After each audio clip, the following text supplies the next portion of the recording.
Hello everyone, welcome to our channel. బంగాళాఖాతంలో ఏర్పడిన ఉపరితల ఆవర్తన ద్రోణి ప్రభావంతో డిసెంబర్ 28 వరకు పలు జిల్లాల్లో కురున్నటువంటి భారీ వర్షాలు. ప్రాంతాల వారి ఏ జిల్లాల్లో వర్షాలు పడతాయి తెలుసుకునే ముందు మీరు ఇంకా మన ఛానల్ ని సబ్స్క్రైబ్ చేయనట్లయితే చేసి ఈ వీడియోని ఒక చిన్న లైక్ చేయండి. మీ ఒక్క లైక్ మాకు చాలా ఎంకరేజింగ్ గా ఉంటుంది. వివరాల్లో గనుక వెళ్ళినట్లయితే బంగాళాఖాతంలో ఏర్పడిన ఉపరితల ఆవర్తన ద్రోణి బలపడడంతో తెలుగు రాష్ట్రాల్లో గత 2 రోజులుగా మధ్యాంధ్ర, ఉత్తరాంధ్ర జిల్లాల్లో భారీ వర్షపాతం నమోదవుతుంది.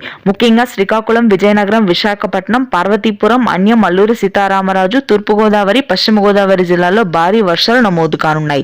భీమవరం, నరసాపురం, మచిలీపట్నం, రేపల్లె, చీరాల, ఒంగోలు, సింగరాయకొండ, కావలి, వినుకొండ, మార్కాపురం, కనిగిరి, ఉదయగిరి, నెల్లూరు ప్రాంతాల వరకు కూడా భారీ వర్షపాతం నమోదవుతుంది. అరకు, పాడేరు, సోమవారం, జగిత్యాల, రాజమండ్రి, కాకినాడ, తుని, సింహాచలం, విశాఖపట్నం, విజయనగరం, శ్రీకాకుళం, ఇచ్చాపురం ప్రాంతాల వరకు కూడా ఉపరితల ఆవర్తన ద్రోణి ప్రభావంతో గంటకు 60 నుంచి 70 కిలోమీటర్ల వేగంతో 150 నుంచి 200 మిల్లీమీటర్ల వర్షపాతం నమోదవుతుందని వాతావరణ కేంద్రం వెల్లడించింది. హైదరాబాద్, అమరావతి వాతావరణ శాఖ నివేదిక ప్రకారం తెలంగాణలో కూడా వర్షాలు కురుస్తున్నాయి. హైదరాబాద్ నగర ప్రాంతం మొత్తం కూడా భారీ వర్షాలుండగా ఖమ్మం, భద్రాద్రి, జనగామ, రంగారెడ్డి, సంగారెడ్డి, సిరిసిల్ల, నిజామాబాద్, కరీంనగర్, వరంగల్ ప్రాంతాల్లో తేలికపాటి నుంచి మోస్తరు వర్షపాతం ఉంటుంది. రాయలసీమ వ్యాప్తంగా ఈ రోజు నుంచి భారీ వర్షాలు మొదలవనున్నాయి. ఇది ప్రస్తుతానికి ఉన్నటువంటి latest weather update. Thanks for watching this video. Please do subscribe.